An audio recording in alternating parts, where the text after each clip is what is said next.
Camera right there. Making it spicy this morning. Viewers watching on TV. And you know what they would do? Probably, yeah. I'm gonna go with it. This is better than camera. How are you today? These pictures would be better if I had a real camera. Very good. I was trying to get the Hegseth thing, the handshakes, you know.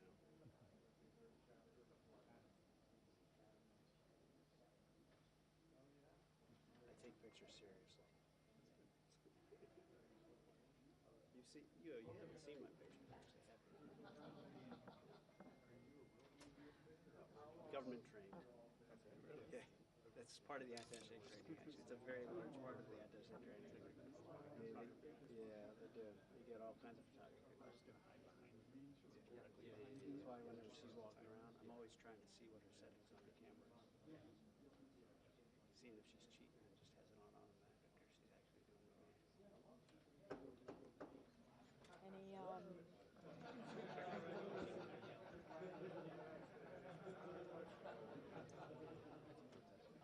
It is. Oh, LZ.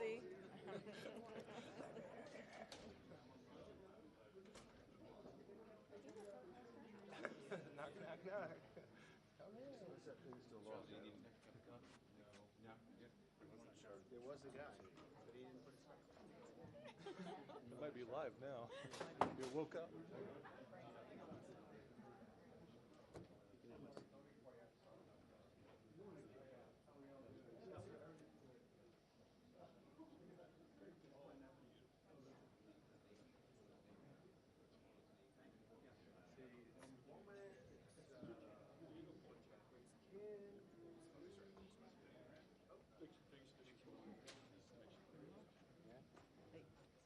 Hello.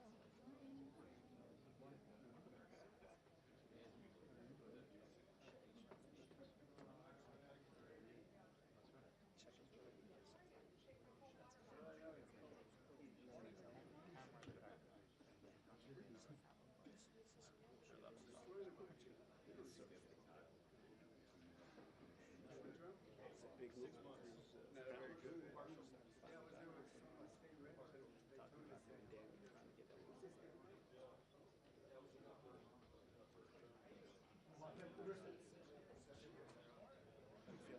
Talking about very damn trying to get that one. I feel like we've had something.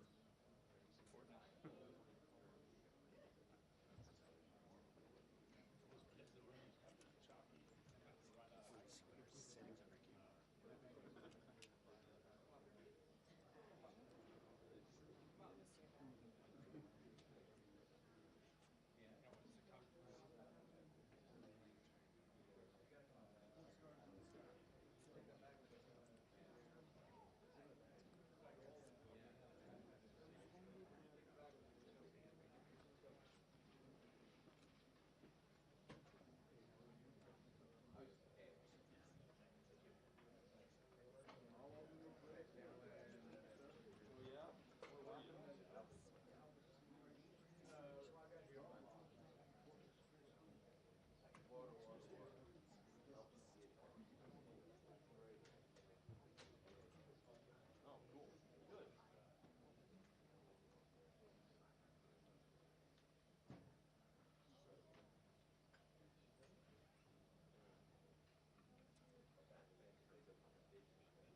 somebody's in there. Oh. Because, okay. I don't know. I mean, I don't know what I'm doing here. Assisting too much, so I'll make sure Keaton's taking care of it. He's out in the hallway. He's waiting out in the hallway in case Okay. anybody needs anything, so you should stay there.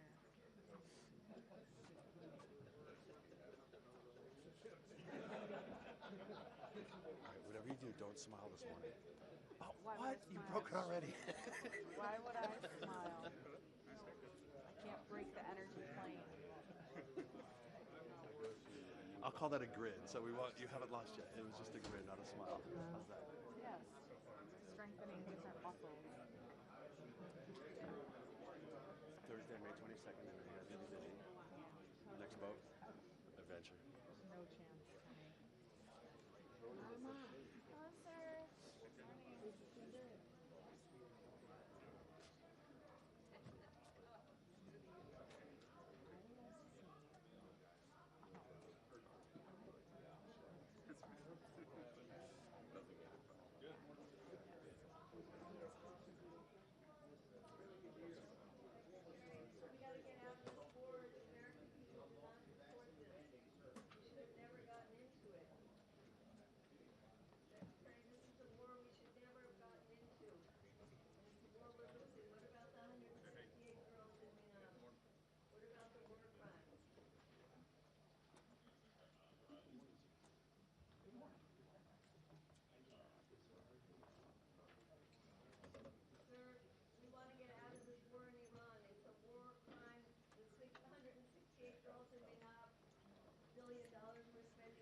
Defense Subcommittee will come to order.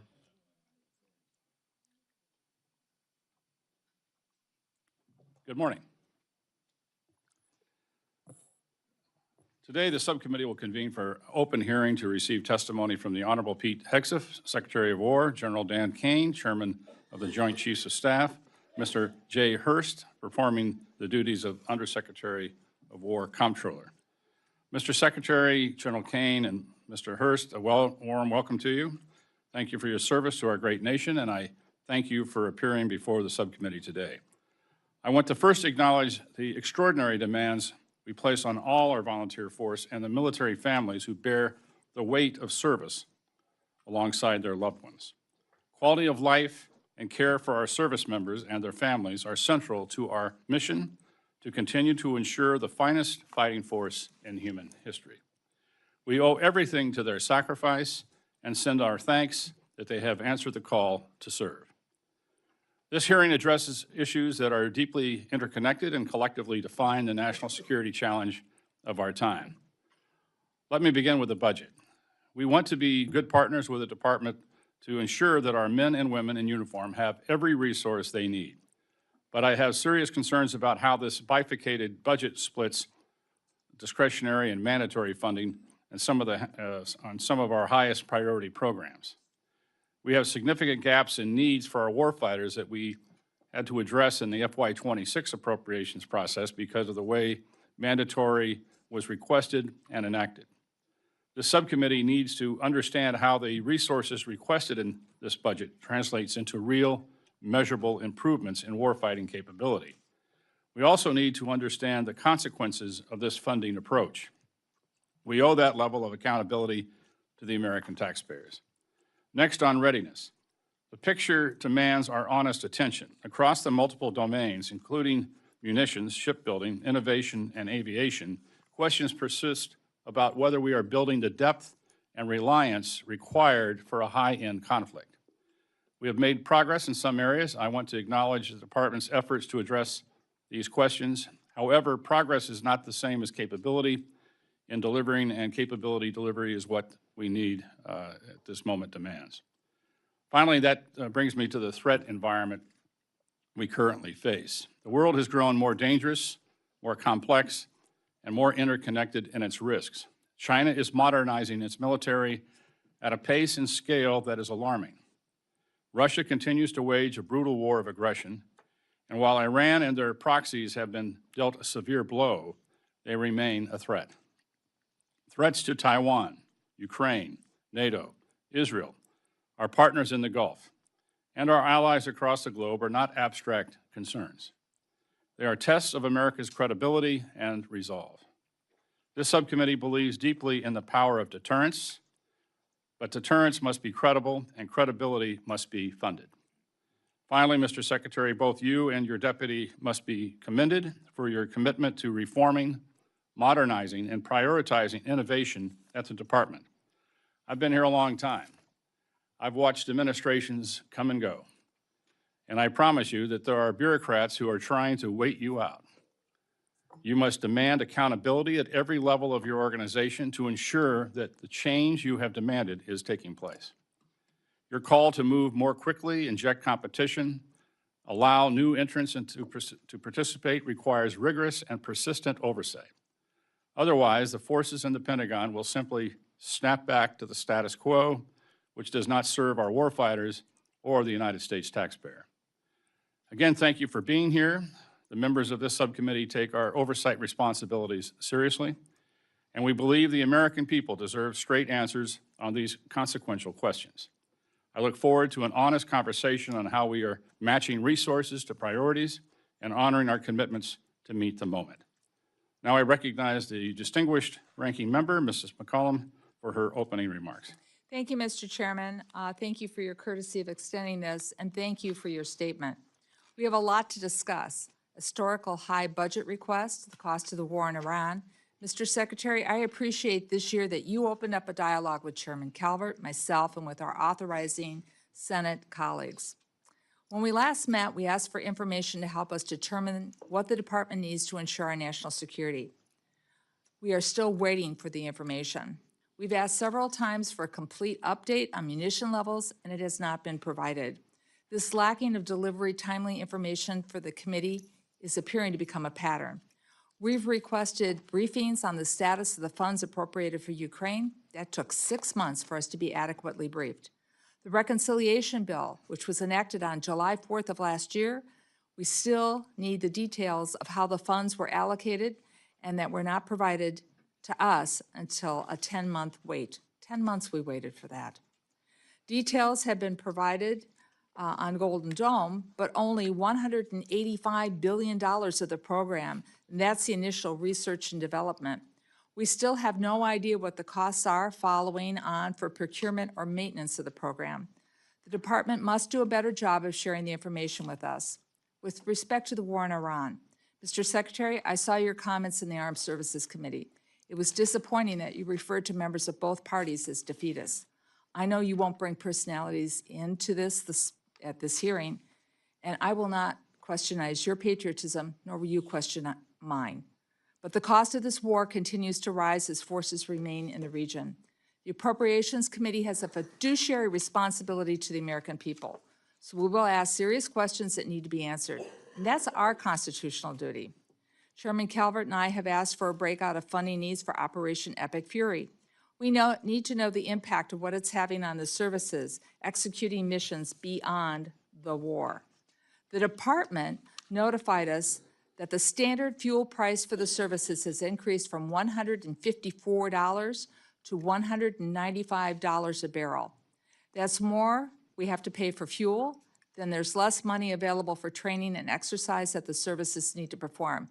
And the department does not have enough general transport authority to cover these activities without a supplemental.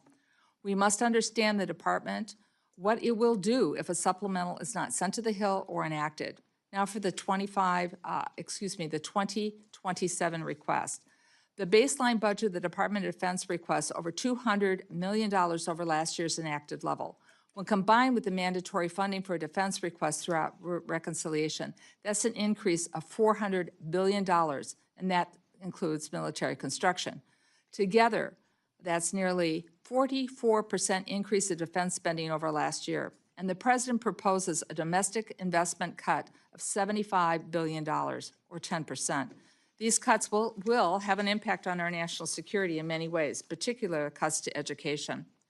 The primary concern of the defense budget is that the administration split between discretionary funding and the appropriations control, mandatory funding that we do not control. Mr. Secretary, the administration is taking an enormous risk by asking for $350 billion in priorities through reconciliation. As we told you in our last meeting, reconciliation is not the best way to fund the department. Last year, reconciliation created broken glass, funding holes for vital programs that the appropriators had to fix. And that's why we need the information in a timely fashion. Most of your mandatory funding requests are for what you call presidential priorities: Golden Dome, drone dominance, munitions, the defense industrial base. What the administration submitted to us for these programs was a 28-page document, and that's not enough to properly explain $350 billion in funding. These programs will not be completed in one fiscal year, and they will have tails. That will put our department and our committee in a very difficult situation next Congress. Finally, as the chair did, I want to take this opportunity to thank all of our service members, active duty, National Guard, and Reserve components. They serve with honor and distinction, and I want to especially acknowledge those who have served in harm's way, including those who have fallen and who have been injured in Operation Epic Fury. Their families need to know that we will never forget them and that they have our enduring gratitude and support. Gentlemen, I look forward to your testimony. Mr. Chair, I yield back. Thank you, Ms. McCollum. Before we hear from our witness, I'd like to recognize the distinguished chairman of the full committee, my good friend, Chairman Tom Cole, for any opening comments. Thank you, Chairman Calvert, Ranking Member McCollum, my good friend, Ranking Member Rosa DeLore, and all the members here, and welcome, Mr. Secretary and General Caine to the committee, and we appreciate all of you, and certainly you as well, Under Secretary Hurst. I didn't mean to leave you out there. I joined Chairman Calvert and members of the subcommittee by saying at the outset of this hearing that the men and women of our armed forces are the finest in the world. They deserve our full support and our commitment to giving them the resources they need that will keep them ready for the fights of today and tomorrow. Without hesitation, I recognize that a strong, agile, and effectively funded defense is not a mere priority, it is a necessity. The current threat environment facing the United States is as serious and as layered as anything I have witnessed during my time in Congress. The convergence of challenges from China, Russia, North Korea, and Iran demands that we all work together with a level of seriousness and urgency that frankly has not always characterized our defense debates in recent years. On the budget, I firmly believe that adequate and stable defense funding is a national imperative. And yet funding alone is not enough. Every dollar must reflect clear priorities, operational effectiveness, and strategic urgency. This subcommittee has a responsibility to ask hard questions about priorities, program performances, and whether the department's acquisition processes are keeping pace with the speed at which our adversaries are moving. To that end, I certainly associate myself with Chairman Calvert's concerns about a bifurcated funding of the Department of Defense. We have questions on the assumption of mandatory funding in the department's request. We need you to be a partner with us on this front. Transparency and communication are critical to ensuring that we are aligned as closely as we can be with your needs. And frankly, I do worry in the future, and I hope you address this in your remarks. This is the second reconciliation package for defense. And that creates cliffs for this committee in the future. At some point, that funding disappears, and we would have a massive increase in discretionary funding to sustain it. So how we do that going forward, when we do that, is a major concern for this committee, certainly for me personally. I also want to speak directly about the issue of our allies and partners. American power is most effective when it's exercised in concert with like-minded nations who share our interests and our values. As we look back on 250 years of our exceptional history, the truth of that statement is apparent over and over. From those who stood by us in our fight for independence to the shared mission against evil during World War II, tyranny falls when free nations stand together. America first has never meant America alone. American strength is not diminished when allies shoulder their share.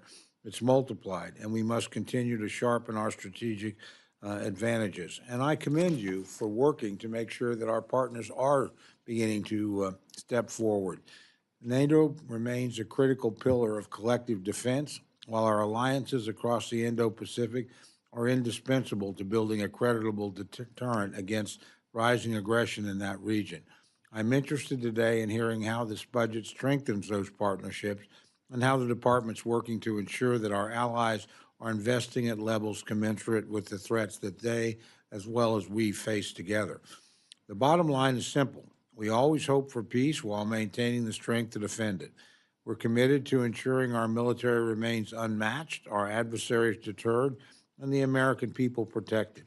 Secretary Hegseth and General Caine, we look forward to your candid dialogue. The American people are counting on us to get this right, and I look forward to being a partner with you in that effort. Again, I thank you for being here today, and I thank you all for your distinguished service to our country. With that, Mr. Chairman, I yield back. Thank you, Mr. Chairman. I would like to turn now to the ranking member of the full committee, Mr. Lauro, for any opening comments. Thank you very much, Chairman Calvert and Ranking Member McCollum, and good to be with you, Chairman Cole and Secretary Hegseth and General Caine and Undersecretary Hurst. Welcome to the committee. The President is requesting $1.5 trillion in defense funding for the coming fiscal year. $1.5 trillion is an extraordinary sum of money. Congress and the American people have concerns about what you plan to do with this money. In fact, we have concerns about what you are doing with the more than $1 trillion you already have from last year's appropriations and reconciliations bills. How much will the President's, quote, skirmish in CENTCOM cost? I know at a recent hearing, $25 billion was cited, but we don't know what that includes or for what time period. This was only supposed to last 6 weeks. We have thus far been unable to get any reliable information as to the true cost of this war. The current ceasefire is tenuous at best, with attacks on Gulf nations happening just over the weekend. The President tweeted he will not support the latest communication from Iran, which we might agree with if we knew what was in it. But there has been a consistent lack of transparency since this war began. Media reports suggest there is intelligence that indicates Iran can survive for months at the current standoff, which means the cost of deployment of 50,000 service personnel with their equipment will only increase, as every additional day this war goes on brings with it additional costs. This administration has not presented Congress with any kind of clear or coherent strategy. Week to week, day to day, hour to hour, the rationale shifts, the objectives change. The end game is ill-defined when it is defined at all. If the administration intends to ask Congress for supplemental funding for the Iran war, then you need to come back to Congress and testify on that request specifically so that we and the American people can fully understand what this administration has gotten us into and how it plans to get us out of it. The question must be answered at the end of this crisis. What have we accomplished and at what cost? And before you come to the Congress for additional emergency funding, we need information. Has the department or any of the services utilized mandatory funding for operational activities in CENTCOM? If so, how much and from what accounts? If you can provide us with that breakout, it would be enormously helpful. And again, what is the department's estimate of the full cost of the operation against Iran to date? The $1 trillion allocated for fiscal year 2026, $1.5 trillion requested for fiscal year 2027, and possibly $25 billion for an upcoming supplemental, all as the total debt in the United States has reached 100% of gross domestic product. In other words, the national debt is now larger than the U.S. economy and about twice the historic average, according to the Committee for a Responsible Federal Budget. The defense budget includes requested funding for the expanded Golden Dome for America at $185 billion, though those budget numbers are tenuous. A new Golden Fleet, in which 3 ships are estimated to cost $43 billion, and billions for private equity ventures, which do not have well-defined processes or sufficient transparency. With gas prices and inflation numbers increasing, the American people just want to afford the basic necessities for everyday life. But this administration is not doing anything to help them with the cost of living crisis. In fact, the administration is making the problem worse by proposing dramatic cuts across the board to domestic programs that support American families. We have the most powerful military in the history of humankind. I am extraordinarily grateful, as my other colleagues have pointed out, to the men and women of our armed services who sacrifice everything to keep us safe. Their devotion to duty is exemplary, and it must be matched by the seriousness and the sobriety of those at the very top of the chain of command. And right now, I worry if that standard is being met. I look forward to your testimonies today and hearing the answers to this committee's questions shortly. Thank you, Mr. Chairman, and I yield back. Thank the ranking member. We'll now begin witness testimony. Gentlemen, without objection, your full written testimony will be placed in the record. Secretary Hegseth, we begin with you for a brief summary of your remarks. Well, thank you, Mr. Chairman, ranking member, distinguished members of the committee. Thank you for the opportunity to testify in full support of President Trump's historic $1.5 trillion fiscal year 2027 budget for the Department of War. The President's budget request reflects the urgency of the moment, as was mentioned by many, addressing both the deferment of longstanding problems as well as positioning our forces for the current and future fight. I'm honored to appear alongside General Dan Caine, Chairman of the Joint Chiefs of Staff, and Jay Hurst, our Chief Financial Officer. And I'd like to start by thanking this committee and Congress for your partnership in securing the investments needed for a stronger and more secure America. A nation's ability to build, to innovate, and to support the critical needs of its warfighters at speed and at scale is the foundation upon which its survival rests.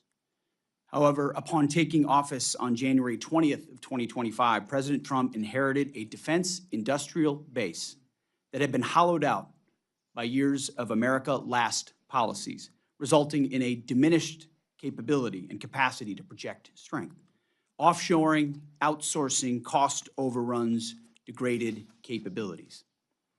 Under the leadership of President Trump, our builder-in-chief, we are reversing this systemic decay and putting our defense industrial base back on a wartime footing. Urgency informs everything we do at this department. We are rebuilding a military that the American people can be proud of, one that instills nothing less than the unrelenting fear in our adversaries and confidence in our allies. We fight to win in every scenario. The $1.5 trillion budget request put forward by the President will build upon the historic $1 trillion FY26 top line and will continue to reverse the 4 years of underinvestment and mismanagement of the Biden administration. The $1.5 trillion budget will ensure the United States continues to maintain the world's most powerful and capable military as we grapple with a complex threat environment across multiple theaters. Not to mention, the budget also includes a historic troop pay increase, building on the pay increases this committee has given, and the budget eliminates all poor or failing barracks. Quality of life for our troops is front and center in this budget.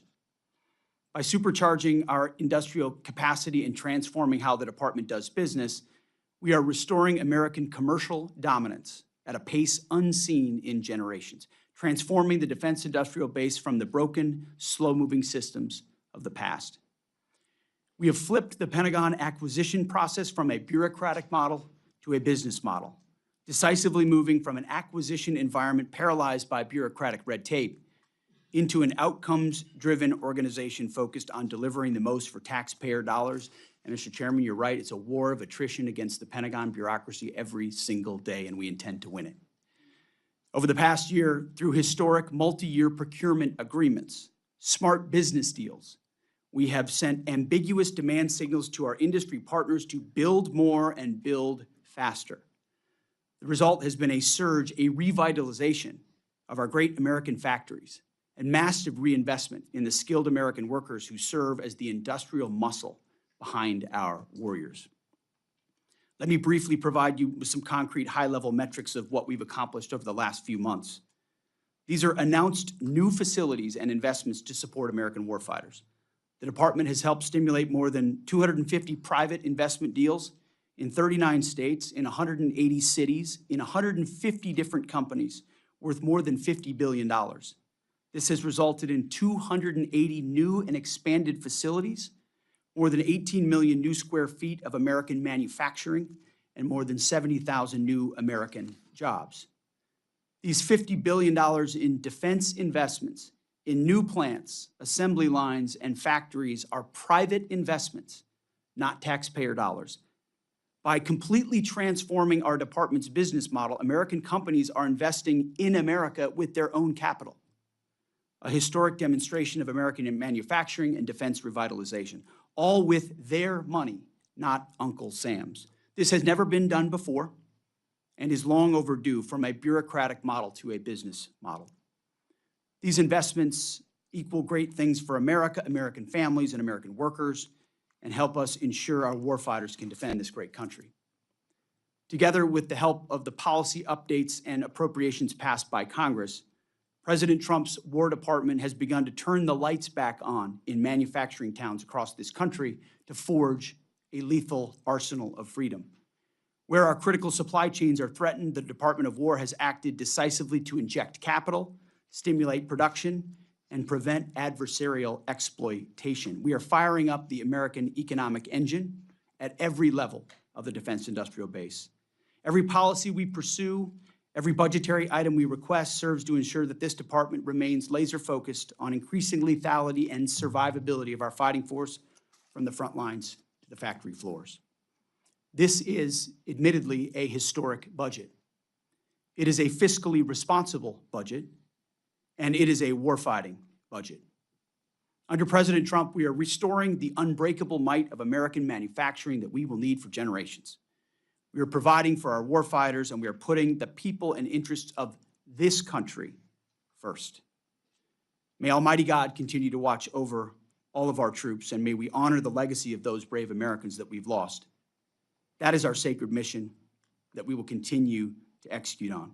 Thank you again to this committee for your partnership, and we look forward to answering your questions. Thank you. Thank you, Mr. Secretary. General Caine, you're now recognized for your remarks. Chairman Calvert, Ranking Member McCollum, Chairman Cole, Ranking Member DeLauro, thank you for having me, and to all the members of the committee, thank you for having me. I'm honored here today to testify alongside the Honorable Pete Hegseth and the Honorable Jay Hurst on the President's fiscal year 2027 budget. And I'm grateful for the opportunity to speak about the foundations of America's strength, the 2.8 million members of our joint force. I am continually inspired by the soldiers, sailors, airmen, Marines, Guardians, Coast Guardsmen, and civilians standing the watch for our nation, supported each and every day by their families. They could have chosen anything in their path of service, but they chose to serve our great country and meet our nation's challenges with courage, tenacity, and grit that's keeping our nation strong and safe. I would also like to express my deep gratitude for the 40 members of the Joint Force who we've lost in operations, combat, and training during my time as chairman, including 14 who passed during Operation Epic Fury, and our most recent loss, First Lieutenant Key, who valiantly gave his life trying to save a teammate while deployed on a temporary duty assignment in Africa, and we continue to hold hope for his teammate. The Secretary and I are deeply grateful for each of them and their families, and their names will never be forgotten. As chairman, my duty is to ensure our civilian leadership has a comprehensive range of options, military options, alongside the associated risks to make the nation's hardest and most complex decisions. I owe the President, the Secretary, and the Congress the truth at every turn, and my blueprint for this approach has always been General George C. Marshall. His firm commitment to civilian control and a nonpartisan military remains my constant standard, and I strive to follow his example by working with each of you and providing clear and candid nonpartisan military advice, and to present this committee with the clearest possible assessment of operational risk and readiness and executability within the unclassified environment that we find ourselves in today. As the chairman said, we're operating in a delicate and dangerous time. Global risk is scaling, and the complexities of the modern battlefield demand America's constant adaptation and innovation. America's joint force is operational at its core, purpose-built for the realities of a complex world. We're organized, trained, and equipped to execute the most demanding missions across the globe with unrivaled precision. And over the last year, our warfighters have consistently demonstrated exactly what it means to be the most capable, adaptable, and professional military on earth. We are able to accomplish this highly complicated work because we draw from a deep, enduring reservoir of training, professionalism, and commitment. Our ops tempo is high, but we're designed to sustain it, rebuilding our strength continuously. We rebuild readiness every day. We train every day. We learn and sharpen our edge every day. And driving this pace of change and maintaining our superiority requires timely, predictable, and sustained investment and a partnership with this committee and the broader Congress, and I appreciate that. And the resources that we'll discuss today are critical to modernizing the joint force and ensuring that if whatever threats emerge or when called upon, our nation can win. The President's budget supports the Department's goals of recharging the defense industrial base and the national industrial base while enhancing our military readiness.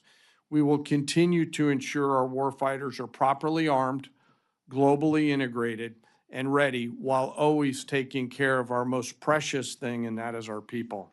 And while advancing the hardware and technology essential to fight, it's the character and competence of our people, particularly the 1.8 million members of our enlisted force, who make us proud every day. And they're represented today by the Senior Enlisted Advisor to the Chairman, United States Navy SEAL Dave Isom, sitting behind me.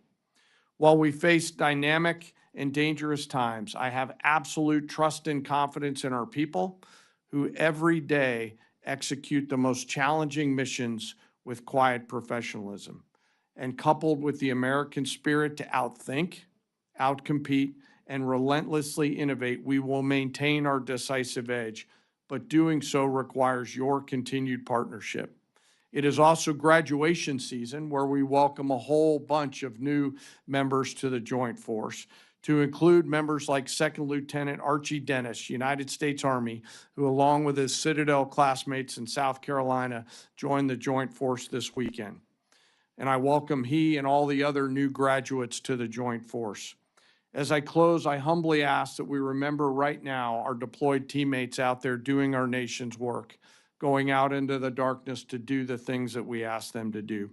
And I ask, as always, that we remember not just the 40 fallen that I mentioned earlier, but all of our nation's fallen and their families who soldier on. Thank you, and I also look forward to your questions. Thank you. I want to ensure each member has a chance to ask questions, so everyone will have 5 minutes for their remarks. I'll begin by recognizing myself for 5 minutes. Secretary Hegseth, for decades, Congress and the Department have sought acquisition reform and innovative technologies. It's only since FY24 that the level of investment started to catch up with the rhetoric. The FY27 budget request includes over $950 million for the Defense Innovation Unit, $54.6 billion for the Defense Autonomous Warfare Group, $580 million for the Joint Interagency Task Force 401, and for the Counter Small UAS, and I believe these investments will deliver overdue capability. And this subcommittee will continue to work with you to ensure success. I also note there's only $100 million for the accelerate the procurement and fielding of innovative technologies. That's surprisingly low given APFIT's success. The subcommittee will continue to support APFIT as we have in the past. I invite you to join me at the APFIT Day on the Hill, July 21st, to see firsthand how APFIT is delivering capabilities to the warfighter. Consistent with the desire for injecting innovation at scale, for decades there's been increasing demand for increasing resilience in the industrial base, and more specifically, the supply chain. The FY27 budget request includes over $20.2 billion for the Office of Strategic Capital and $30.4 billion for the Defense Production Act. As you're aware, we're working closely with the industrial base policy team on the Civil Reserve Manufacturing Network to ensure the department can qualify and certify second and alternate sources to maximize American manufacturing. With exception of DIU and the Joint Interagency Task Force 401, most of the investments listed are in mandatory funding. What was the strategy to heavily rely on the mandatory funding sector in this budget?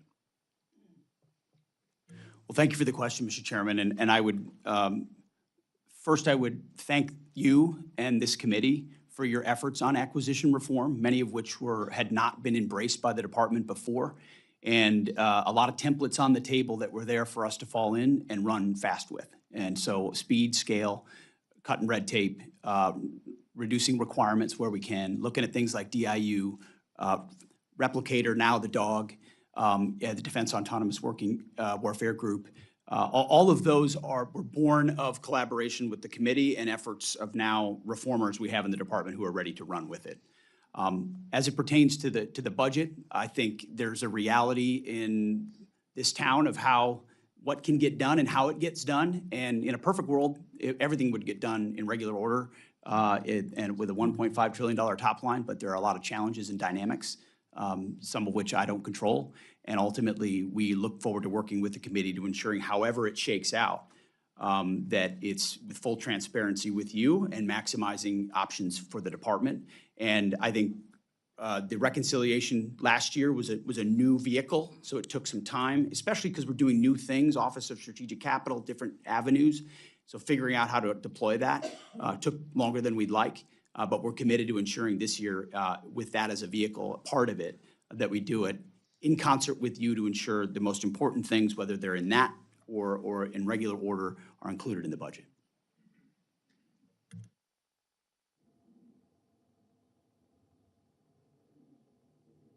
Understand the desire for flexibility. I understand why we're breaking this up in order to into chunks to, I guess, more digestible to some degree politically.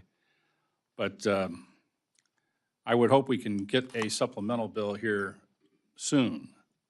Obviously, that we know that of the munitions issue, and we know of the cost of this conflict, and we know the cost of other conflicts. And so we need to repay those O&M accounts that are going to be used, I suspect, in order to pay for this ongoing operation. So any idea when we're going to get this supplemental? We're well aware of all those dynamics. I think, first of all, the munitions issue has been foolishly and unhelpfully overstated. We know exactly what we have. We have plenty of what we need. And the reason we're accelerating a lot of this is because the department's been static in how it does this kind of business, not to mention the amount that was given to Ukraine for years and years. So we are getting after changing that dynamic so that we're not getting 100 more of something, but the companies are investing so there's new plants, so you're getting 2x, 3x, 4x of those munition in future years, because that's what we need, that's what our allies and partners through FMS require, and we just haven't been delivering it. So we're in good shape on that front. Whatever we think we need, we will submit. But I'll say even in the conduct of the conflict, working with the chairman and Admiral Cooper, ensuring that any munitions we're using, we know what we're trading off of to preserve capabilities so we have maximum optionality across the globe, which we do. Again, though, it would be helpful to get the supplemental sooner rather than later, for we can get to work on. And now recognize Ms. McCollum for her question. Thank you, Mr. Chair. Mr. Secretary, the House Armed Services Oversight Hearing, Mr. Hurst stated that the costs for the war for Operation Epic Fury are at $25 billion. Am I correct with that number that you used at the hearing, Mr. Hurst? Yes, ma'am, that was the cost at that time. At that time. I would request that you provide the committee in writing the specifics of what the department will be requesting in the supplemental and the breakouts for the following costs. We talked munitions, and Mr. Secretary, I think we'd have a more robust discussion on that if we were in a classified setting, but I respect what you shared with us. But this is what I'd like. A breakout for military personnel, operational activities, additional maintenance for deployed ships, munitions used, equipment lost, and updated fuel costs. Now, we need to know the funding required to cover the damage to the U.S. facilities, and if there are any agreements from our regional allies, we hear things in the press, that would be helping for any new facilities or improvements in CENTCOM. Now, Mr. Hurst, here's the rub. We need that by June 11th. We mark up our bill. And some of these are not new asks, but I thought I'd drill down and be just a little more specific for you. So I know you're going to do your best. We'll take the homework assignment in pieces. Anything you can provide would be great. Now, under the War Powers Resolution, the administration has 60 days to conclude activities unless Congress has declared war or provided authorization. Congress has not done that. And I know there's different opinions and it changes from day to day whether or not the war powers clock is paused. But this law states beyond May 2nd, the administration needs congressional authorization to continue military operations. And the president just recently said yesterday that Epic Fury is not over. Military operations have continued. We have a naval blockade, and both sides are exchanging fire. They did so over the weekend. Speaker Johnson, in my opinion, should put an authorization on the floor this week. But Mr. Secretary, if Congress does not authorize, if we don't authorize this, to continue military operations against Iran, you're going to have a plan put in place to draw down our troops, to reset the region, to protect our assets. I'm wondering, and that might be in a classified situation, but could you provide this committee with Plan B? Because if we go there, we're going to have to reset our budget after June 11th if the War Powers Act, in my opinion, should be invoked and it comes to Congress. But we don't know what the outcome would be. Do you have a Plan B? Ranking Member, I would say we have a plan for all of that. We have a plan to escalate if necessary. We have a plan to retrograde if necessary. We have a plan to shift assets. Certainly in this setting, we wouldn't reveal what the next step may be, considering the gravity of the mission that the president is undertaking to ensure that Iran never has a nuclear bomb. Well, Mr. Secretary, as you know, we can be in receipt of that in a different situation, and we would also like that by June 11th. With that, I yield back. Thank the gentlelady. Mr. Chairman. Thank you very much, Mr. Chairman. Mr. Secretary, as I said in my opening remarks, I have concerns about the use of reconciliation. I don't have any concerns about the amounts and the effort to restore the industrial base. You're to be commended for that. And frankly, I think we've underinvested for a long time. So I'm happy to see a robust number. I am worried about the ability to sustain that number through the reconciliation process. At some point, that money disappears. And we'll be, so give me some sense of how much of this reconciliation money is one-time expense that you expect to either use for procurement that you may not need to do again for a long time or inject in the industrial base. How much is for day-to-day operations that we would need, frankly, to think of as a long-term recurring expense? It's a good question, Mr. Chairman, and I'll defer to Jay on details, but I would say take, for example, the deals that are being cut that will be funded here, that ultimately look at companies that make exquisite weapon systems for us, and they say, in exchange for a 5 to 7 year contract, which committees like this have authorized for us, the authorizing committees, not the appropriating committees, the authorizing committees, and now because they have that clear demand signal, they're able to invest in a new plant and they're paying for it. And that's what I talked about in my open remarks. So they're building 2 or 3 new facilities, but we're committed to paying for those munitions for 5 to 7 years from this budget. And ultimately, but the nice part is we're saving money because there's no inflation. It's at the cost of it today, even when we buy it 7 years from now. And that's why you're seeing a $331 billion in munitions as part of this budget. There's a rocket fuel component to this, given the underinvestment that exists inside this budget. There will be some tail, obviously, and as I acknowledged up front, a higher top line from this department's perspective is always a welcome thing. But the intention is not to get anyone stuck in a certain place, but to address the needs of the moment, cut different deals, create new dynamics where companies actually invest. So we have, this committee knows the exquisite munitions that we're going to be using 5 to 7 years from now, no matter what. It's about time we look into the future the way we are with this budget, but you have to fund that. And so I think that's a big chunk of an increase that you see. I mean, if you're investing in the shipbuilding industrial base, the defense industrial base, housing and barracks, all of that increase troop pay. We're looking at increasing the top line of the entire force by 50,000 troops. That's an investment into the future. So I would acknowledge that a lot of this does have follow-on cost, but some of it is something we're going to pay for now and benefit from in the future. But Jay, I would defer to you. Yeah, Mr. Chairman, in this, there's $113 billion for investments in the defense industrial base. I would characterize that as a one-time plus-up for catch-up. $35 billion for FSRM to fix all of our poor and failing barracks and other facilities of the department, and also some catch-up investments in AI and autonomy. And so if you look at what we're doing with mandatory, probably about $200 billion of that is a one-time expense. We come down to 1.23 for a requested top line for FY28. And so we think we can sustain these investments over the FIDAP with discretionary dollars after this. Well, that's reassuring. And again, I don't have any disagreement with what you're trying to accomplish at all. I would remind you that, frankly, the use of reconciliation depends on political support in Congress. It can be very transitory. So it's a high-risk strategy as opposed to building things into the baseline. But again, I'm supportive of what you're trying to do in terms of recharging the industrial base. I think it's long overdue. Let me ask you a specific question, and you may want to get back to me on this, I don't know, but we've had some discussion over, we lost one E3 on the ground. Thank goodness. It looks like no crew loss. This committee's been interested in investing in the E7. Pentagon signed a contract for 5 additional planes, not in the Air Force budget.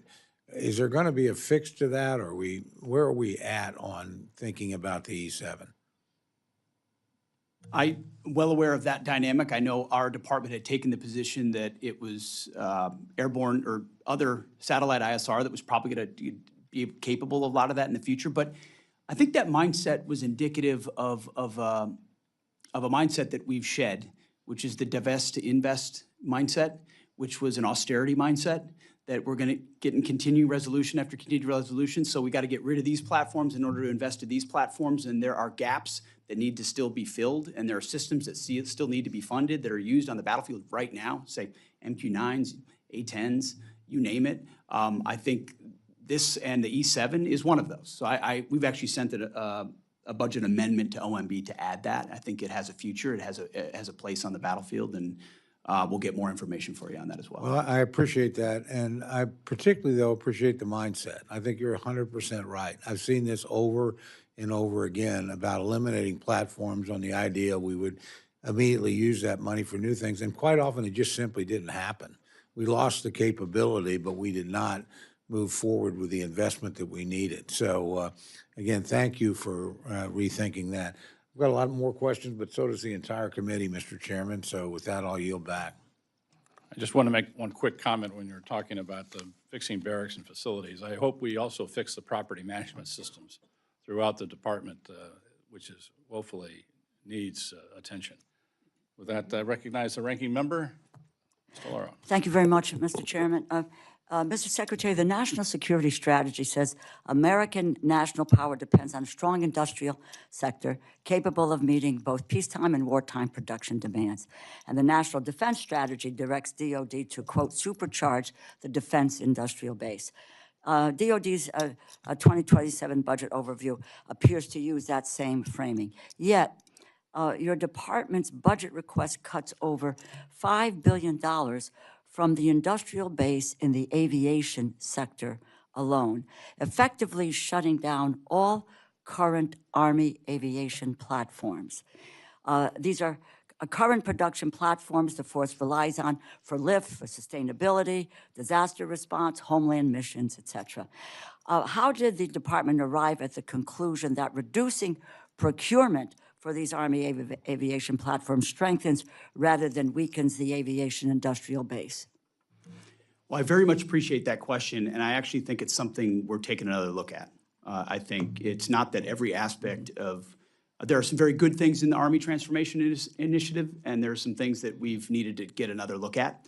And so I think you'll see a review of some of those things, and we'll get back to you on that. Of the aviation sector? Yes, ma'am. Okay. And with that, but was there an analysis about the impact of the requested procurement reduction? Did you all do an analysis of production lines, suppliers, workforce, restart risk prior to the decision to cut the funds? We'll get that from the Army and get that to you. I don't have it in front of me, but I would imagine something was done. Very, very much would love to see that before the subcommittee marks up the appropriations bill coming up. Let me just quickly, can you provide the committee in writing the department's assessment of the minimum sustaining production rate for the Black Hawk and Chinook industrial base, the supplier-based risks associated with this budget request, and the funded mitigation plan if production falls below those levels? Can you provide us with that information? I think that's critically important. I think we should get that to you, and I think those platforms are critical to the force right now. We need to make sure we're able to sustain them. Yeah, I think you made the point, you all, that industrial base readiness is a strategic issue. It's what the national security strategy, recognizes, and I look forward to hearing, more about how cutting the $1 billion in the base investment aligns with that shared goal. Let me just, a question to you, General Caine. Despite the precipitous drop in procurement for Army aviation platforms, your budget request invests heavily in modernization. I'm a believer in modernization. I think that's necessary. I support investing in future capability, but Congress also has to understand the transition risk. The department is asking us to accept reduced procurement of aircraft the force uses today while relying on future systems that are not yet fielded. And General, from a joint force readiness perspective, what is the department's plan to avoid a mobility lift sustainment gap if current aviation capacity declines faster than replacement capability arrives? What are the decision points where the department would revisit the reductions if future vertical lifts schedules slip, if costs rise, or operational demand remains higher than expected? Well, Ranking Member, I appreciate the question. And any time we're looking at military options to our political leaders, we do bake in and can carefully consider that transitional risk because it links back to risk to force, our military forces, and risk to missions. And as we look forward over the life cycle of this budget and beyond into the FYDP, we're always looking at the evolution of those operational plans and then the decision points along the way to make sure that we can match the combat capability and capacity required to achieve the desired effects that are baked within those operational plans across the COCOMs. And I commend the Army, who's looking closely at the two platforms that you're most interested through your line of questioning, and the work that Undersecretary Obadal has been doing to look at rotary wing lift requirements as we move to the future. But in the end, we have to have mobility on the battlefield. It has to be survivable in the conflicts and engagements it will have, and so we remain very closely focused on those requirements. Well, I appreciate that, and my only concern is not whether modernization is important, but I understand with some of those efforts that we are looking for a future date is next year, the year after, so forth, because it's not been fielded. But what we need to take a look at, and I think you understand this, is whether the department is managing this transition in a responsible way. In my view, what we cannot afford to do is to create a near-term aviation gap. We weaken the supplier base and then ask the Congress to come back and rebuild that capability and that capacity at a greater cost. Because when you destroy the infrastructure, it's very, very difficult to bring that back and the skilled workforce that it takes to deal with that. So very clearly, this information, and if you can supply this to our committee, would be very, very helpful in our moving forward. I yield back, Mr. Chair. Thank you, General Lady. Mr. Womack. Thank you, Mr. Chairman. You know, you thread a very difficult needle in that, and there's been a lot of comments made, and I associate myself with a lot of these comments on the fact that here we are trying to figure out a base budget at the same time of a supplemental and at the same time talking about reconciliation in order to be able to meet the needs of the joint force going forward. And my friend, the ranking member of the full committee, talks about capability gaps. When you have to do it this way because of the lack of certainty and the political dynamics around this dais and, of course, throughout Congress, there are going to be gaps in capability. Is that correct, Mr. Secretary? I mean, we do everything we can to try to minimize that by planning what could play off against something else, but inevitably there are places where we have to make adjustments. You're right, sir.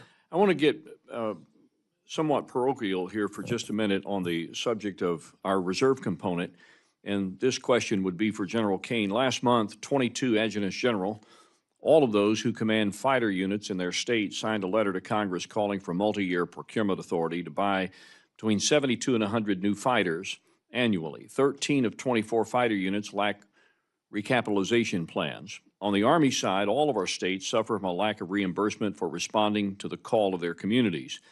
Between fiscal 20 and fiscal 24, over $71 million was paid by states to the Guard, but the Guard never saw that reimbursement. As you may know, any non-federal entity reimbursing a federal entity causes the funding to go to the Treasury, and NGB never sees that reimbursement. Our Guard is paying to respond to a disaster out of O&M funds, then having to pay more to maintain it. As the primary combat reserve for our active force, the Guard continues to play an outsized role in the nation's defense. In fact, General Nordhaus recently said that our National Guardsmen are fully integrated as part of the joint force in Operation Epic Fury. So here's my point. The Guard and Reserve are being asked to do more. Epic Fury, Midnight Hammer, border security missions, domestic deployments, and the many all-hazard responses across the 54. They are as much in the fight as the regular component. So, what is the department's plan to ensure that the Guard and Reserve are recapitalized, maintained, and reimbursed at a pace consistent with their operational role in the national defense strategy? Sir, I'm assuming that question's coming to me since you're looking at me. You would be correct. Yeah, yes, sir. Thank you, sir. You know, as a member of the Guard, a proud member of the Guard, I'm mindful that every day when you mobilize the Guard, you mobilize the United States people. And they are now much more than a tactical reserve. They're a strategic reserve. The decisions on recapping the fighter community live obviously within our civilian leadership, but the requirements that they're out there getting after every day, as you alluded to, sir, are substantive and long-lasting beyond just the Title 32 force. What I'm always inspired by is the professionalism of the Guard and the reserves, who get more out of an airplane than one might think. I mean, I go out there to Andrews often and still get to fly, and my crew chiefs are master sergeants and senior master sergeants who've been on a particular airplane for a long, long time. So they'll continue to force extend that capability due to the professionalism that they have. It doesn't mean we don't have to take a hard look at recap and make sure that the fourth generation airplanes are on a pathway to fifth and sixth gen as the department continues to look at what we're solving for. Mr. Chairman, if we have another round of questions, I'll come back with another because my next question is probably not going to yield me enough time, and I'll yield back the balance. Mr. Cuellar.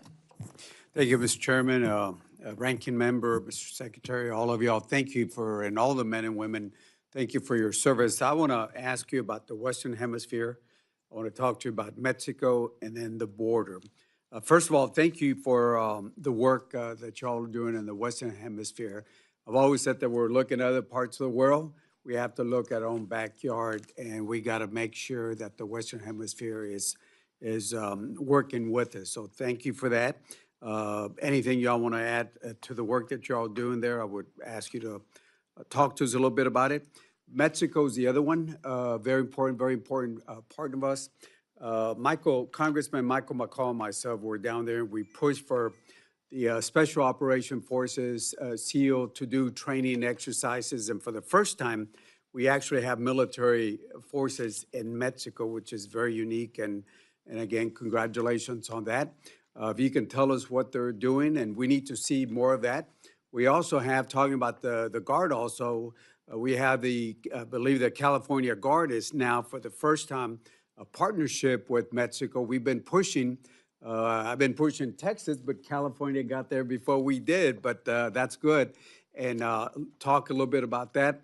Also on the border, I want to thank you and the men and women of Joint Task Force Southern Border for the work that they're doing on the homeland. They're in my area, Laredo and other places. But I want to draw your attention to one particular threat, that is the accelerating demands. The cartels are not only watching what's happening in Ukraine, but they're learning from it. And we're hearing from credible reports about cartels looking at fiber optic drone systems. And we all know what that is. And my question is, what is the department doing to get ahead of this threat? How are you investing in the counter-UAS capabilities to defeat fiber optics drone systems? And what lessons are we learning from what's happening? You know, the procurement, the bureaucrats, with all due respect, it takes a long time to get our systems. Over there, the cartels, they got the money. They don't have to go through a procurement system. They'll just buy the drones, and they're out manning us on the Mexican side along the border. So thank you, and if you can address that, or the chairman also. Well, thank you, Congressman. I very much appreciate your efforts in this realm for a very long time. And I think you see in the national security strategy, the national defense strategy, Western Hem and Homeland is priority number one. We may pace to the ability on the first island chain, but priority number one is here. And you've seen it through America's Counter Cartel Coalition and getting after the designated terrorist organizations that are trafficking drugs and humans into the United States, something you've been talking a lot about. And that's the beginning of our defense in depth. It starts down there where they produce and where they move. And then into Mexico, where we have had an unprecedented amount of partnership, and we appreciate that. We would encourage Defensa and Marina to continue where they can to partner and do more. That's the expectation of the United States government, of the Mexican government, is step up so that we don't have to. And then sealing that southwest border is the defense of the American people. It's the defense of the homeland. And when you talk to the troops that are down there doing that, they're proud of it. We also have multiple national defense areas there, which are controlled by DOW, where we can do rapid testing on counter-UAS, JIATA 401 capabilities. So we're using those places to streamline the process by which we see what the cartels are trying to do and get after it with new capabilities that we can then field elsewhere, also learning from Ukraine in the process. I would defer to the chairman. Sir, I'll just add a few things onto this. It's the Russia-Ukraine lessons learned and the application of those lessons by other actors like cartels is one we're focused a lot on. It's going to require a whole of government effort. As the Secretary mentioned, we do have Joint Interagency Task Force 401, led by an incredible Army one-star Brigadier General Matt Ross, who's focused solely in a chairman's controlled activity. So 401 reports up to me and in turn then to the Secretary to make sure that we're entrepreneurially looking at how to sense, see, detect, and defeat the range of small UAS threats. General Ross was just out in CENTCOM looking at some of the challenges that they're having over there. It'll continue to be an area of significant focus for the Joint Force, sir. Well, my time is up, but I want to ask you to continue working with Mexico. You do have unprecedented partnerships, but the more we can push them, they're allies. There's a historical sensitivity, we know why, but the more you can push them to get them to work with us, that would be great. Thank you so much for all of y'all. Thank you, gentlemen. Chairman Rogers. Thank you, Mr. Chairman. Secretary Hegseth, General Caine, Mr. Hurst, thank you for being here, and thank you, more importantly, for your service to the country.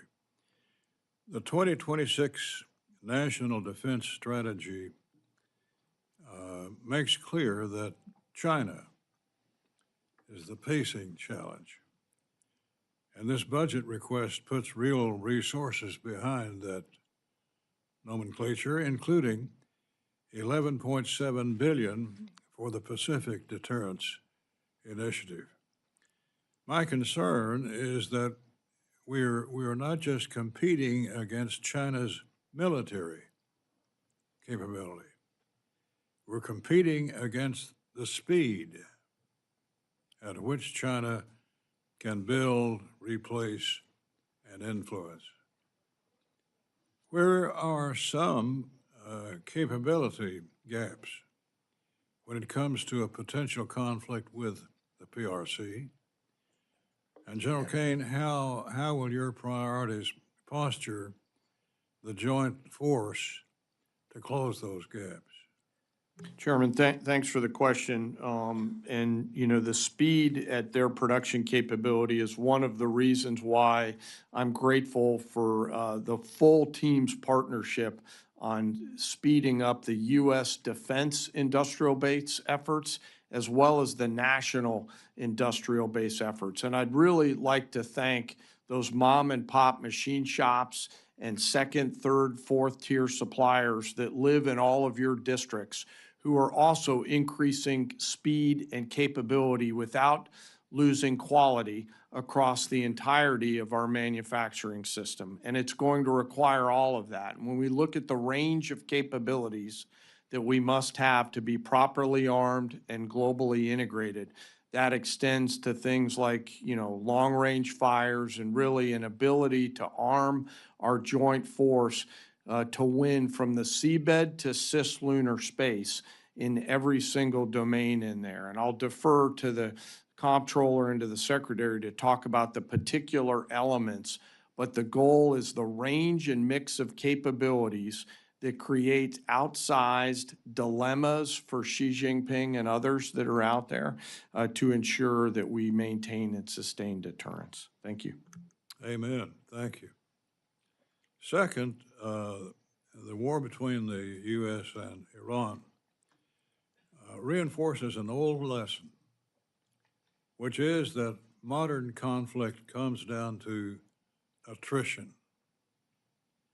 China has been able to produce naval ships at a pace our industrial base can't match. The ships are not as large as ours, but quantity has a quality of its own. How are we postured for an economy of force in the Pacific, particularly if Taiwan is invaded? Well, sir, channeling my inner Clausewitz, which is always something I try to remember, the big moving parts of warfighting. We're not really doing economy of force work in the Pacific. As you alluded to, sir, and others have, it's our primary focus. And so on a daily basis, we come to the Secretary with a range of military options across the world so that he and the President can carefully consider those military actions and associated risks. It all comes back to the budgetary tools that you'll hopefully give us and the authorities to achieve those capabilities. And as we look, for example, at shipbuilding, which you talked about. I'm grateful for the work that the Navy is doing to scale that effort to ensure that we offer and continue to offer those range of options to our civilian leaders here in the United States. Quickly to Epic Fury. Our fight with Iran has confirmed what defense planners had long warned about. Iran doesn't need a peer military to cause serious problems. Its playbook to cheap drones built from commercial parts, sea mines in contested straits, fast attack craft, and anti-ship missiles. The war also confirmed a harder lesson. Even with overwhelming firepower, the side that runs out of munitions or air defenses first loses. Are we, Mr. Secretary, are we secure in that point?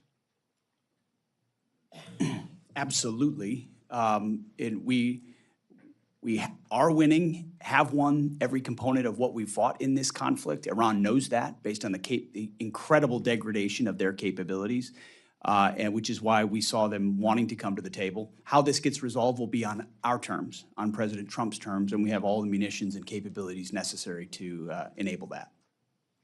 Thank you. Yield back. Thank you, gentlemen. Mr. Aguilar. Thank you, Mr. Chairman. Thank you all for being here. Mr. Hurst, on April 29th, as you indicated to the ranking member, you said that the Iran war had cost $25 billion in total. You reaffirmed that today. Do you have any other updated costs or projections since that testimony that you've given? Outside reporting estimates have indicated that the war costs could be $1 billion a day. Do you have anything to share? Yeah, thanks for the question, sir. So at the time of testimony in front of the House, it was $25 billion. But the Joint Staff Team and the Comptroller Team are constantly looking at that estimate. And so now we think it's closer to 29. That's because of updated repair and replacement of equipment cost, and also just general operational costs to keep people in theater. Thank you. I appreciate that. Mr. Secretary, when can you share more formal accounting on the cost of the war with Congress and with this committee? We'll share what we can. I think we've updated on that number this morning, but when it's relevant and required, we will share it. I think this would be the format that it would be required. Mr. Secretary, on that same day, April 29th, you testified that the current ceasefire meant that the 60-day calendar with the War Powers Resolution was paused. Who are the parties to the ceasefire? Well, right now, we are in that same ceasefire as of right now. That wasn't the question. Who are the parties to Will be the United States and the regime in Iran. How many pages is the ceasefire? What deal points? I'm not asking you to share the contents. I guess what I'm trying to ask is, how do we know that the ceasefire is active or not active without any documentation? We know it's evident, and the ceasefire is in effect. But is it pages? Is it 15 points? There's been different points that have moved around. Is there any other? How do we know you just trust that the president knows that the ceasefire is active or not active? As you know, for the most part, a ceasefire means the fire is ceasing, and we know that has occurred while negotiations occur, and there are lots of different discussions with our negotiating team that are happening. I'm there when those discussions are occurring, different drafts, different perspectives. So it's a very dynamic situation where a negotiated settlement could be the outcome here, where Iran does not have nuclear capabilities. And from the Department of War perspective, we're here to support those options. On May 5th, you announced the launch of Project Freedom, which is a new exercise where CENTCOM will help coordinate ship traffic and guide commercial ships through the strait. President Trump then announced the operation concluded that evening. Now it seems that we may be revisiting that. Can you give us the latest on Project Freedom? Well, as it pertains to battlefield options, we don't disclose those types of things, but ultimately, as the president stated publicly in his truth, at the request of the Pakistanis and given the options in the negotiation, it was paused, and it's an option we could always recommence should the commander-in-chief want us to. Is the theory to create more ceasefires or more projects just to evade the War Powers Act? The theory of the entire case is to prevent Iran from having a nuclear weapon. And if that has to be done kinetically and militarily, the Department of War is locked and loaded and ready to do that. If it happens through Project Freedom, where you move commerce through, if it happens through a negotiated deal, the president was very clear, even yesterday. This is actually quite simple. Iran will never have a nuclear weapon, one way or another, and we're here to support as one tool of the whole of government to make that happen. General Caine, the depleted munitions have been a subject of some of the discussions that you've even heard here today. With respect to stockpiles that we have around the world, key regions like the Indo-Pacific and the Middle East, can you give us an update? What are you hearing from the combatant commands about their munitions status around the world? Well, sir, we have sufficient munitions for what we're tasked to do right now. That's what I hear from the COCOMs. What I will say is I will always want more, so I appreciate the effort of this committee and the Congress. We're always going to want more munitions. Secretary Hegseth, what are you doing to support the involved services to recap their losses? We're submitting a $1.5 trillion budget that'll remake the department and ensure that every warfighter in the future has exactly what they need, and we're never in a fair fight. And I take issue with the characterization that munitions are depleted in a public forum. That's not true. And ultimately, we have all the munitions needed to execute what we need to execute, and we're going to ensure that we supercharge that going into the future. I think you've heard differences from both sides of the aisle on that point. Yield back, Mr. Chairman. Thank you, gentlemen. Judge Carter. Thank you, Mr. Chairman, and welcome to each of you. We're glad you're here. Start off with something I'm concerned about. Mr. Secretary, my MilCon VA subcommittee is aware of living conditions of the 68W combat medic students at the Joint Base San Antonio. Frankly, they're very unacceptable and quite unlivable. As chairman of the MilCon committee, I'm deeply concerned that there appears to be no imminent path forward to fix these issues. What actions is the department taking to improve these living conditions and ensure our soldiers receive safe and dignified housing not now and not in the years to come? Our budget cannot fix that. It's not, we don't have enough money. You got all the money. What do you think about that? First of all, let's fix that. Whatever unit that is, we want to know about it, and we're going to get a team out there right away to address it. And we've used discrete examples like that to find the gaps in why we're not getting at it on a more holistic fashion. Because we've came in on a huge deficit of maintenance on barracks and housing. This budget funds that. We're also going to pursue MilCon reform, because in too many places we're trying to build things around MilCon as opposed to using MilCon, because MilCon is so bureaucratic and slow in its process. So we look forward to working with you to fix that, not just this discrete barracks issue, but where we found them, we fixed it, and then we've energized the system through a barracks task force to flow money exactly where it needs to go. And I'm a champion of speeding up MilCon everywhere we can. And I've been out to Guam and some of those places, and we got a lot of needs out that way. I mean, we're way beyond what our budget will sustain. But I have another question for you. I represent Fort Hood, the home of the 1st Air Cavalry Division Brigade, operating Apaches, Blackhawks, and Chinook helicopters. And I'm concerned that the FY27 budget request does not support these programs, essentially zeroing out funding across the three platforms, despite the Army stating that we're going to use these aircraft and they will operate for decades to come. With that, the Chinook has no replacement for heavy lift mission. Now, will the department manage aviation modernization, and how will they do that without creating readiness problems and capability gaps in the future?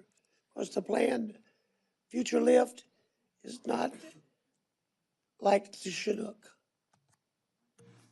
Sir, I think it's a very fair point. I think it goes to the previous mindset of divest to invest. That was an austerity point of view that we inherited at our department. We've made some changes at the Army. We might have a slightly different view of the Army Transformation Initiative. Some of it is very good. There's a lot of goodness in there, but I think there are some things that assumed future platforms that may not be there yet. Take the Apache, for example, which our warfighters rely on and love. Take the Chinook, which is used all the time. We need to make sure we've got something there for it before you divest or we're not investing in that capability. So we look forward to reviewing that with you and ensuring that we don't have a gap. Yeah, because the budget doesn't have anything, it zeroes out all three of those as far as we read it. Well, then I'll take another look at that with our team. Okay, thank you, Mr. Chairman. Thank the gentleman. Mr. Case. Thank you, Chair. Mr. Hurst, what is the total replacement cost of the material that we have expended in Iran to date? By the way, by material, I refer to munitions. I refer to, planes, to drones, to stuff that we keep in our stockpile.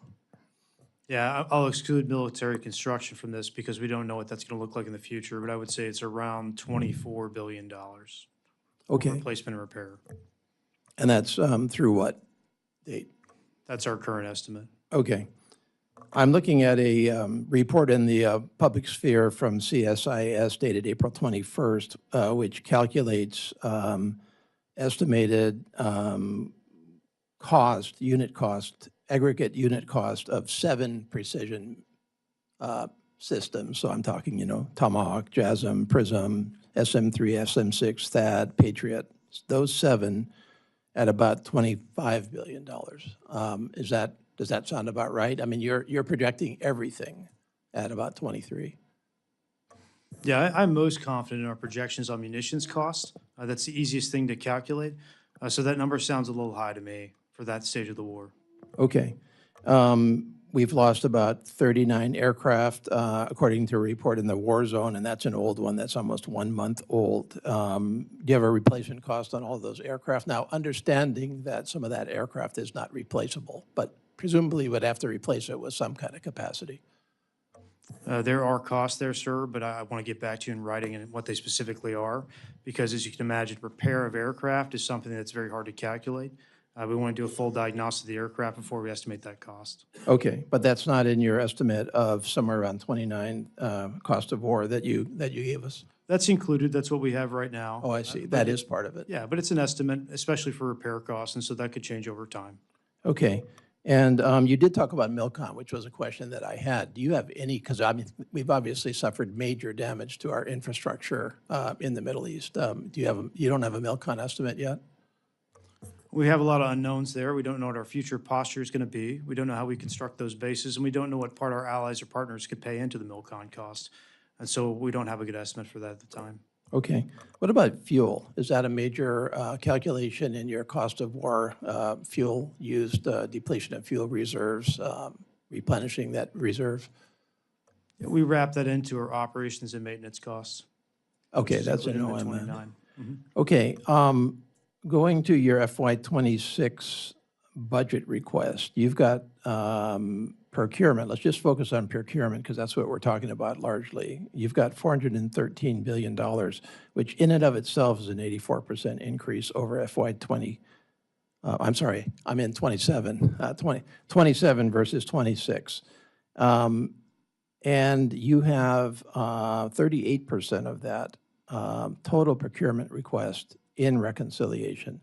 Does that reconciliation request include anything from the war in Iran?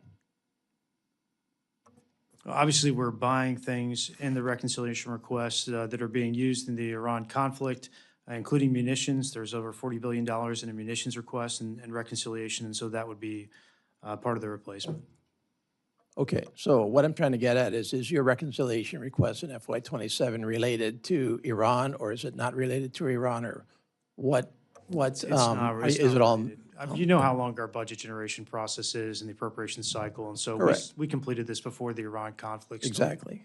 Okay, so what you're coming back to us with is not the the reconciliation is not about Iran. The reconciliation is about assumptions that were made before Iran. It's about making a generational investment in the joint force and building military readiness. That's what our Okay. budget request is. Okay. I'm going to get back to some of the questions that were asked earlier, which is, what is the assumption that you are making in terms of future reconciliation bills in future fiscal years? How much of this is loaded into this particular fiscal year? You had a big reconciliation last year, which was portrayed in the same light, and now you're coming back for a huge one this year. Is another one on the horizon next year then? For our budget request for 28, we expect to request that as discretionary only. And I believe the top line for that is 1.23, which will be our request that year. Okay, I yield back. Thanks, gentlemen. Mr. Diaz-Balart. Thank you, Mr. Chairman. Thank you, gentlemen, and more importantly, the folks that you lead. Federal government does a lot of important things, but nothing more important than what you all deal with. Let me get back to this hemisphere. I'm very, very grateful that the administration is finally really focused on the Western Hemisphere, and it's actually we're going to be able to show that it's saving American lives. But let me just, to you, Mr. Secretary, let me throw a couple of points and see if you disagree with any of these. And let me talk about the one state sponsor of terrorism in the Western Hemisphere, which is the Cuban regime. Are you aware that they harbor terrorists and fugitives from U.S. law? And we can just go through these really quick. Yes, All right. yes, I am. Is it true that the Cuban regime actually shot down 2 American airplanes in international airspace, murdering Americans? I can't recall the precise year, but I believe that is the case. Is it true that that Russian spy ships and warships, including the nuclear sub Kazan, have repeatedly used Cuban ports? That is true, Congressman. Is it true that the site of the Russian Signet complex in Lourdes has once again become a hub for Russian intelligence within Cuba? Well, we've long been concerned that a foreign adversary using that kind of location that close to our shores is highly problematic, yes. And is it also true that now the Chinese also are there? I wouldn't want to reveal anything that should be classified, but we don't want foreign adversaries attempting to use that island. Well stated. Are you aware that, well, you're obviously aware that Cubans, intel people and military folks have been sent around the world because your folks confronted them in Venezuela. But are you also aware that according to Ukrainian intelligence, there are thousands of Cubans fighting for Russia in Ukraine? I was not aware of that particular fact, but I am well aware that Cubans have been around the globe to include attempting to defend Maduro in Venezuela. So that is something they've done for a long time, yes.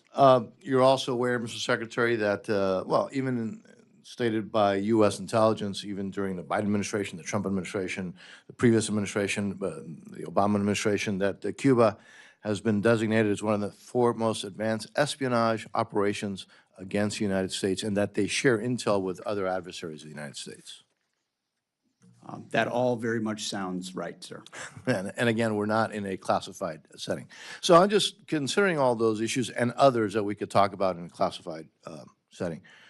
Do you believe that the Cuban regime possesses a national security threat to the United States? I do. Let me now focus on Iran, as I have a little bit of time left over. Mr. Secretary, you've been very clear what the goal is. But the goal that you're saying is not the goal that just this administration has had vis-a-vis Iran. It's been the goal of multiple presidents of the United States, right? Iran cannot have a nuclear weapon. But I'd like to also ask you about Iran's offensive ballistic missiles. and their offensive drones and their use of terrorism. Are those also issues that would be factors in a negotiated settlement with Iran? Because I don't have to tell you that there have been negotiations ad nauseum with Iran. The Iranians continue to cut deals, and yet they violate those deals. But it's interesting, in the nuclear deal that was cut with Iran during the Obama administration, missiles weren't even in part of that deal. As horrible as the deal was dealing with the nuclear issue, nor was terrorism. And I'm just hoping that those two issues, not only the nuclear deal, which is paramount, but offensive ballistic weapons, missiles, and we saw one that now has a capability of traveling rather far, and also their spread of terrorism. I hope that those also would be factors in any resolution to this issue in Iran, with Iran. Well, sir, we're not the negotiating team, but I can tell you we have world-class negotiators. The core of it is the nuclear weapons issue. Those other factors are always a factor. Understanding that Iran has effectively tried to use the North Korea strategy with such overwhelming capabilities conventionally that no one would dare prevent them from pursuing a nuclear weapon. And it took President Trump to have the courage to make that historic decision. And hopefully we can get that across the finish line with negotiations, which are ongoing right now. Mr. Chairman, my time is up. I yield back. Thank you, sir. Thank the gentleman. Ms. Lee. Thank you, Mr. Chairman. Secretary, Undersecretary, and General, thank you for being here.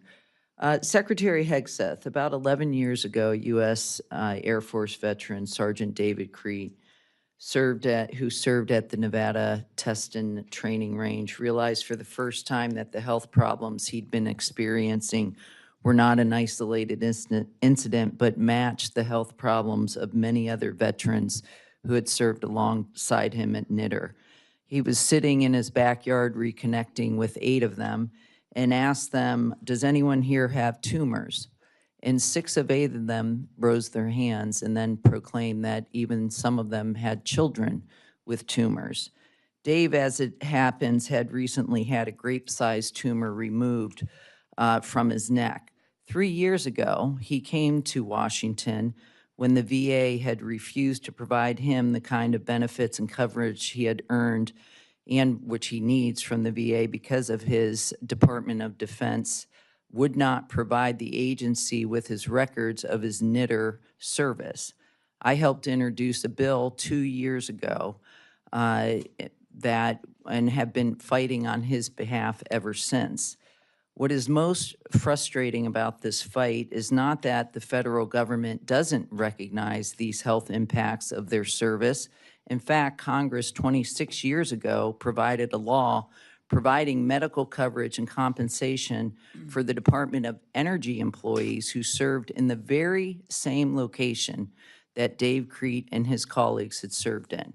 Instead, their fight is against the Department of Defense red tape, which you have been committed to fighting. Thank you.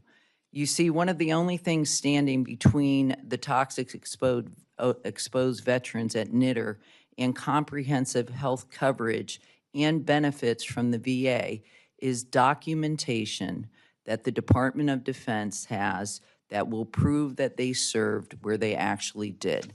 This documentation exists, and we're just waiting for the department to act. Every day that you delay in providing this information, another veteran and their family suffers unnecessarily. Last week, I had the opportunity to meet many of these veterans. 2 hours before I met them, one of them received a call from his oncologist informing him that he had multiple myeloma, an incurable blood cancer. Over the weekend, Dave was notified that 2 more of his cohort had recent deaths. The Invisible Enemy, which is an organization Dave founded, maintains a memorial list of those who worked at NITR and have passed away. When Dave testified before the House Veterans Affairs Committee roundtable 13 months ago, 462 veterans were on this list. Today, that list includes 565 names. Just 1 year of inaction has led to 103 veterans passing without the care that they received, that they earned, and their family without the benefits. This list grows by an average of 1 every 2 days. Mr. Secretary, you have the authority to provide the VA with the documents they need today to get these veterans the help they need. These veterans have been waiting far too long. Can you please commit to me that you will be able to provide that list or that information as soon as possible so that these veterans can get the care and the benefits that they have rightfully earned? Well, thank you for what you're doing for those folks, and I can certainly commit to you today that, my chief's right here. We will get a review for me as soon as early as next week, and I'll get back to you on what our department's position should be on that. Okay, well, first of all, we have the information. The Department of Energy has provided these benefits to the same cohort of people who've worked alongside them. We cannot wait for another review. I'm asking for your commitment. I'm not talking about a full review. I'm just talking about a familiarization, so I understand exactly what you're talking about, wrap my arms around it, and then get you a response. It's not a situation I have all the facts on. I just want to Okay. get all the facts and understand it before I commit to something like that. All right, I just, like I said, 1 person every 2 days, 1 veteran who has served this country is dying and their families are going without the benefits they've earned. I can't express how urgent this need is. I thank you for your immediate attention to this issue. Thanks, gentlelady. Mr. Elzey. Thank you, Mr. Chairman. Mr. Secretary, General Caine, Jay, thank you all for being here. To all the staff sitting uncomfortably in very tight seats behind him, thanks for your dedication to our country.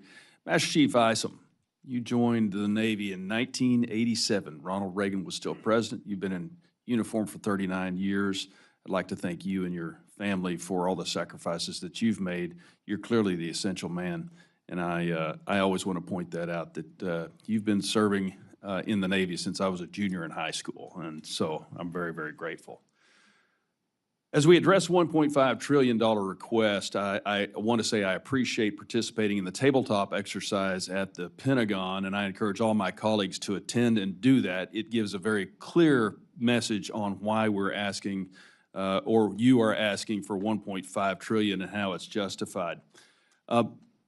As we move forward with contested logistics and as eventually this war in Iran will end, and the Indo-PACOM becomes the focus again, I'd like to see Congress fully fund the request for the Marine Corps McClellan-class LSM and the KC-130J for both the Navy and the Marine Corps. But the budget request breaks them up, and I'm not sure how you skin that cat.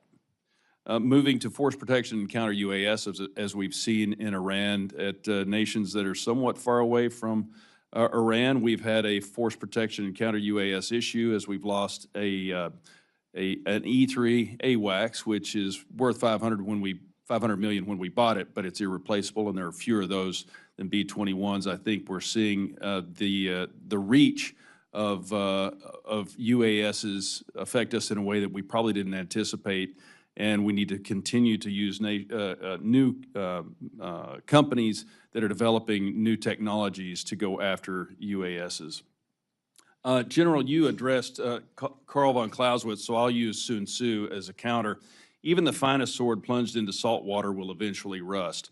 And we deployed the USS Ford in June 24th of 2025. It's going on 11 months at sea, and as one of only 2 people in the room who have been on extended deployments on ships, myself and Master Chief Isom, I just want to point out, thanks to the families who are sacrificing, this is going to harm a lot of families, and as we realize that every conflict we've been in the last year has included the Ford, and it's been essential to our operations. It also points out the need for carriers, and I don't think 11 is enough, but also recognize that downrange, that's going to affect the availability and the readiness of our force going forward.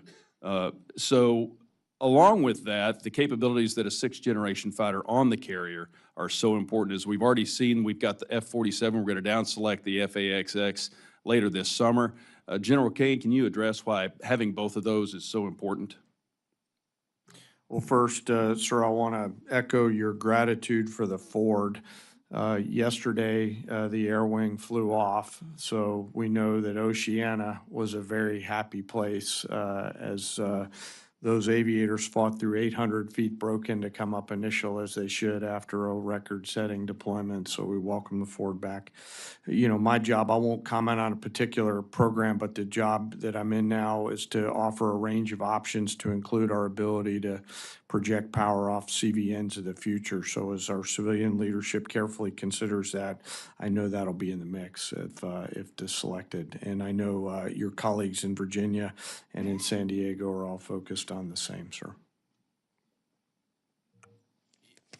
They're going to have similar capabilities, but I think as we switch to the Indo-PACOM region, that as we talk about first, second, third island chains, which for most of the American people doesn't really mean that much, but the ability to have a moving airfield in the Indo-PACOM when we know that the Chinese, our peer adversary, have a number of hypersonic weapons that are going to be aimed at fixed points, such as islands where our forces are. It's just extremely important that we recognize that that a moving aircraft carrier with unique capabilities, which obviously can't be addressed in a place like this, that can shoot from outside the range of the capabilities of our adversaries is extremely important. I appreciate everything that y'all are doing. You are addressing an issue that hasn't been addressed in decades by asking for 1.5 trillion. It's a hard ask. It's going to be difficult for us to sell it, but I think it's absolutely essential for the defense of the United States, including a supplemental, which even people on my side of the aisle are saying they won't support. This is merely to refurbish and replenish that which we have expended in this conflict. It's absolutely essential for the defense of the United States, and the Chinese are watching. So thank you for all three of you and everybody in the room that works in this department. Thank you for what you do. I yield back. Thank you, gentlemen. Mr. Morelli. Thank you, Mr. Chairman. I appreciate this hearing, and thank you all for being here and for testifying. I just wanted to make a general observation, first of all. I do get the sense that sometimes people think that critical questions are unpatriotic, weak, or defeatist. I just want to say for the record, I don't think that's the truth. I think it's the opposite. And I appreciate, General Caine, you've mentioned civilian leadership and civilian control a number of times in your testimony this morning. We're the Congress. Civilian control that you have talked about begins and ends here, and that's the way the founders put in Article 1, responsibility for funding and for declarations of war are with the United States Congress. So I want to just mention that because I hear it all the time, and we are not in any way, when we ask critical questions, demeaning or in any way reducing our tremendous respect for the men and women of the military, the joint forces of the United States. So I feel like that needs to be said, and I appreciate the comments that you made, General Caine, about civilian control. Second, as it relates to mandatory spending versus discretionary, I think this is really important.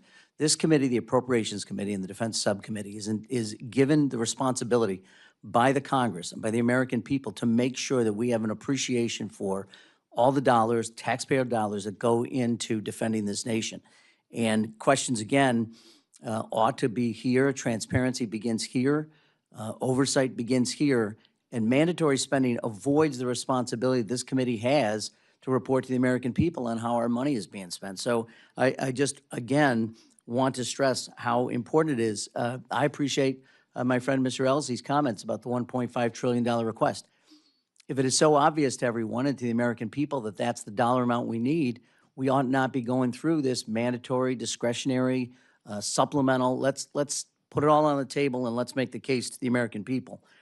You know, we've now waited since February 28th is, by my count, 11 weeks, 74 days since hostilities began in Iran, and trying to get a reporting of the dollars that have been spent in this has been excruciating, and it's been long. I think General Washington reported quicker to the Continental Congress than this has been in terms of reports to the United States Congress. And I would just in the strongest terms urge that we move forward and give this committee a full reporting on what the cost of this endeavor has been. With that, I didn't want to make a quick, you mentioned, Mr. Secretary, in your opening comments about private companies making private investments in our defense. I assume they're getting compensated for the investment. When you say private investment, are you suggesting companies are making investments for which they will not be compensated? Yes, I am, Congressman. Why would they do that? Because we're turning it, it's the right question, because we've done it one way for years and years and gotten the same results. So this is changing the paradigm. Companies now know we're going to give them orders for 5 to 7 years on exclusive munitions in exchange for them paying for capitalization of their own plants. We used to pay for them to build their plants and then buy the munitions from them. So now, because they know they got consistent income. But they are, no, I appreciate what you're saying. They're upfronting the costs. The primes are now paying for their own plants and equipment. That is a brand new paradigm. The taxpayer's not paying for it. That's $50 billion of value that you don't have to appropriate because the companies are paying for it themselves. And the companies will not get compensated. They're going to make that as a charitable contribution to the United States government. Their compensation is long lead times of munitions that they will produce and we will pay for in the future, but we don't have to build the factory. Just to be clear. This is how private business works. Reclaiming my time. I just want to be clear. Wait, build their Mr. own Secretary, factories. I appreciate what you're saying, but let's be honest. They're going to get compensated. Look, I'm for that, and I appreciate what you're saying in terms of lead time and dependability and reliability of funding, but let's be clear. I want to switch topics if I can for a second. There's been much reported about the president's trip to China, and I appreciate, again, my colleagues who have raised Indo-PACOM and its defense. There are weapon sales which have been on hold that the president has not authorized to Taiwan, and I wonder if you could give me an update, either Ms. Secretary or General Caine, on what the status of those weapon sales are at this point. I just want to say that the primes will be paying for those factories out of their own pocket, not the department's money or the taxpayers' money, which is a sea change, which is why I think this budget They're going to get a return on their investment, which, by the way, this is America. We welcome a return on investment. Yes, I understand, but they're not paying for it out of their pocket and not getting compensated. But anyway, could you answer my question about Taiwan? Buildings cost money, and if we're giving them $2 billion to build the factory, that's taxpayer money. If they're using it out of their own hide, that's $2 billion saved for the American people that then we can appropriate toward munitions that we pay for in the future. I know it's difficult to grasp. It's not but difficult it's what happens to grasp, when businessmen take control of the it's department. It's a different way of getting to the same place. You're going to pay for it, the United States. And look, we ought to. They're building things for us. But to suggest that somehow they're making an investment that they're not going to get compensated through sales is just... It's honestly kind of ridiculous. We used to pay for the building too, and then pay for the sales. And now we're paying for the sales, but not the building, which I think is a good. And they're not embedding that in the price of the things that they're selling to us. The capitalization, the CapEx that they're putting into it, they're going to get back. Look, I don't know why we're even arguing about it. They're paying for it. Could you answer my question about Taiwan arms sales? The president's on the cusp of a trip, and I'll be with him, and he will make all the decisions related to that. I think the gentleman's time has expired. Make a quick point. There is a change. The industrial base is putting money at risk with the expectation of orders, but there is no guarantee if, in fact, that particular product that they may make is not met or meet the standards in which we want to acquire it. And that is a significant change in what we've done in the past. Mr. Fleischman. Thank you, Mr. Chairman, and thank you, Secretary. I commend those changes and the innovation. To everyone on this panel, thank you for a job well done. Thank you for what you're doing for our country. This is truly incredible. So let me start with that. As chairman of the Energy and Water Subcommittee, I'm going to take a little bit different approach. I'm deeply involved in the recapitalization and modernization of our nation's nuclear deterrent. As we are recapitalizing the entire strategic nuclear arsenal, I remain concerned about the lack of options lower on the escalation ladder available to the president. In theater, non-strategic nuclear weapons have remained essential to the credibility of our extended deterrent commitment to NATO. I've got a couple of questions to ask, but I'm going to ask General Caine and Secretary Hegseth. What is your assessment of our non-strategic nuclear capability gaps in the Indo-Pacific and elsewhere? What additional tactical nuclear capabilities beyond SLICM-N should we consider that would be most useful for reassuring allies, deterring our adversaries, and providing combatant commands and usual options in the worst-case event of a conflict? We're, as you know, we're making a $2 billion investment, and you mentioned SLICM-N. and in FY26. So we're investing in that. But I would say that a lot of that discussion would be classified given O plans in the Indo-Pacific. But Admiral Paparo, I would say there's no COCOM commander we have regular feedback with on what dilemmas we might need to create for an adversary than Admiral Paparo and Indo-PACOM, to include everything that would deter any level of aggression. So I think there's a lot of sensitivity on this topic that doesn't lend itself to this environment, but very much so we're looking at all options. Thank you, and I would also commend the Admiral Paparo. I mean, they're doing incredible work. Yes, sir, General? Sir, I was just acknowledging the Secretary's comment about what forum we're in here today. You know, all three, and I appreciate the Congress's leadership, all three legs of the triad are undergoing modernization and all require that, and we're grateful for the assistance from the Congress. It's a bedrock to deterrence around the world and one that we want to maintain our focus on. I'll probably leave it at that and can come back if there's follow-up questions. Thank you, and I would assure you, gentlemen, that in the Energen Water Bill, which funds this, we will certainly address that in a very robust way, as I think the administration has. So I thank you all. As most of you know, in that bill, I'm probably the nation's strongest proponent, supporter of nuclear power in Congress. Nuclear propulsion has long provided a great United States Navy with significant operational advantages. There's been tremendous progress within your department accelerating the adoption of nuclear energy as a means of providing resilient and long-duration power generation for military installations and forward operations. I'm excited about the Army's Janus program, and the Air Force just announced the first 2 air bases to receive microreactors. My question, gentlemen, is can you walk us through how the department is thinking about the role of nuclear power across the joint force, including naval propulsion and the use of advanced reactors for base and expeditionary power? What operational advantage did you see these technologies providing, particularly in the Indo-Pacific? And what can we be doing to accelerate and expand these efforts?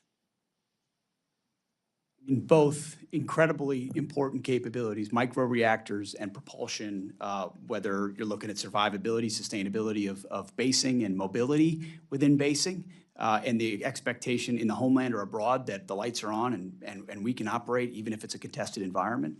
And then there's just no doubt that you can't beat nuclear propulsion, and especially as we've refined it over time. So I appreciate your efforts, and I think in this department you'll find a friend in ensuring we maximize that. Thank you, Mr. Secretary. General?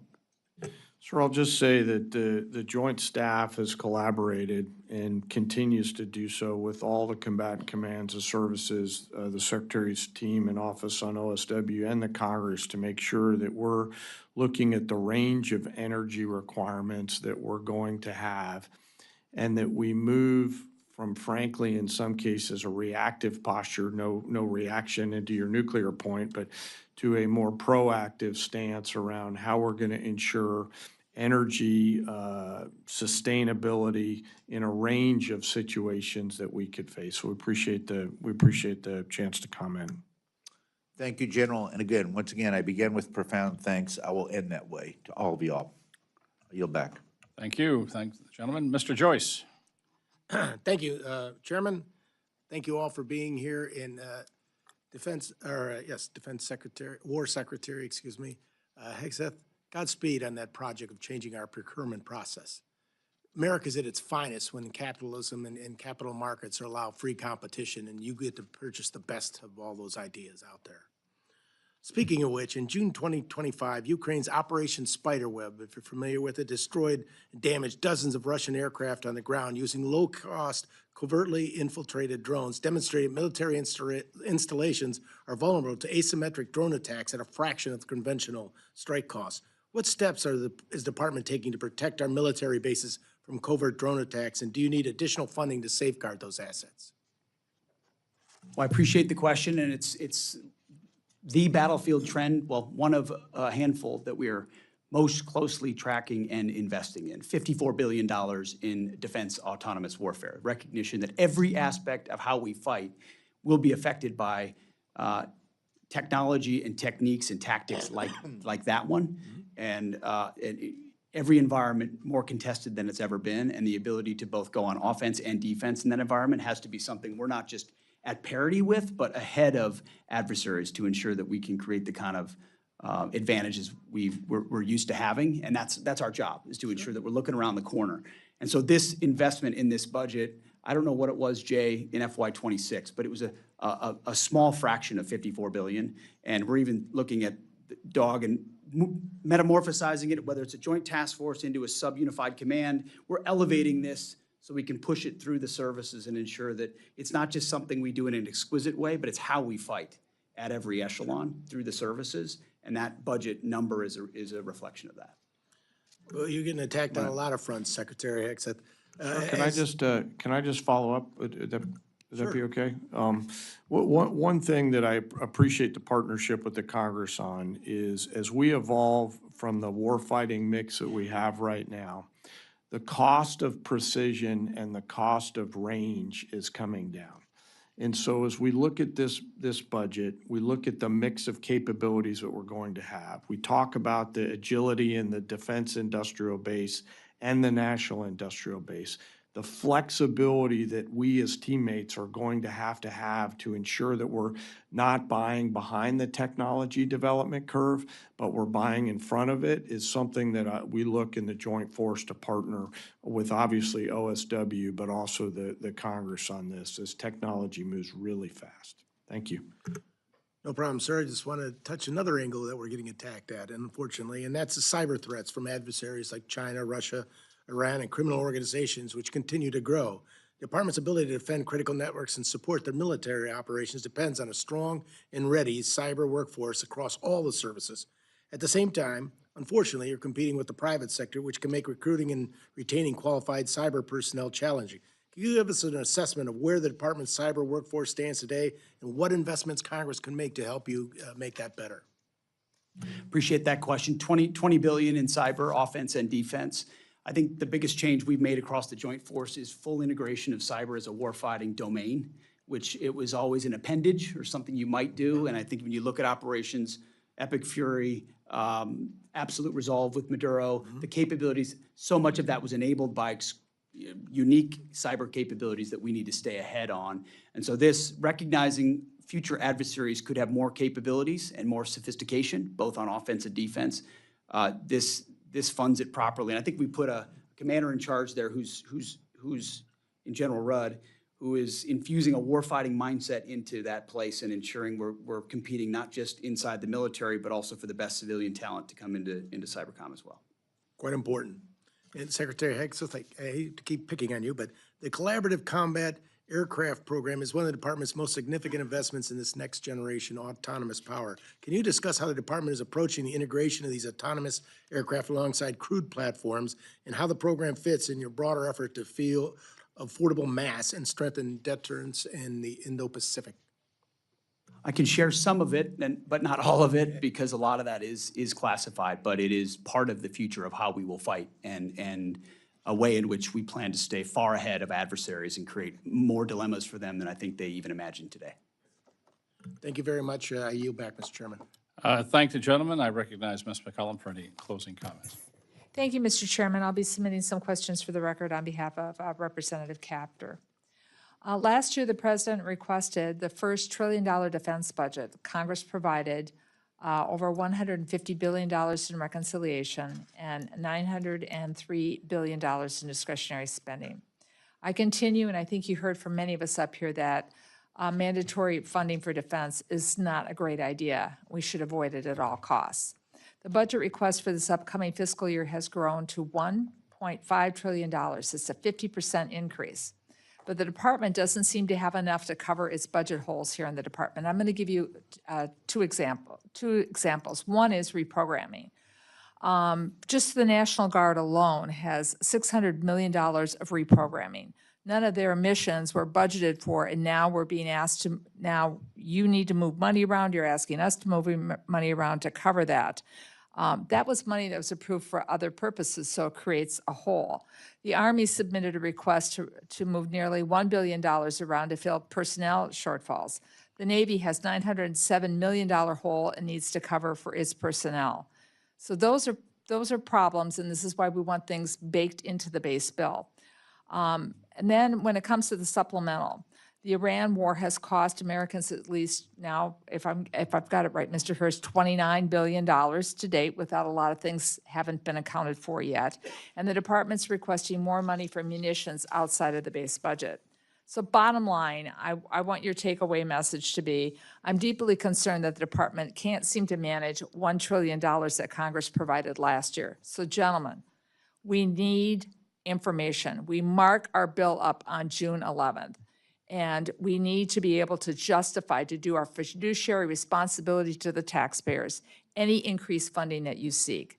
So we expect the information that we've been asking for on munitions and supplemental requests as soon as possible.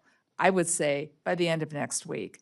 So I thank you all for being here. And Mr. Chairman, we watched some of the other hearings. This is the way especially a hearing should be conducted, especially when it's dealing with international defense, when we ask people to put their lives on the line. I thank everyone for a respectful hearing, but we need the information, Mr. Secretary. I yield back. Thank the gentlelady, and that's something we are going to agree with the other side, is that sooner is better. It makes my job easier, and at the end of the day, it makes your job easier, Mr. Secretary.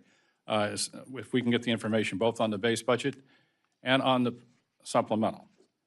And just as a comment, that Ed Case was making about some of the cost on this thing. I hope the Kuwaitis are going to come up with the money for those 3 F-15s that we lost, and that's a considerable amount of money. But I want to thank the Secretary and the General Caine for answering questions before the subcommittee today. I look forward to continuing to work with you as we move forward with the fiscal year 27 appropriations process, and we can fund the men and women who serve us well in the United States military. With that, we're adjourned.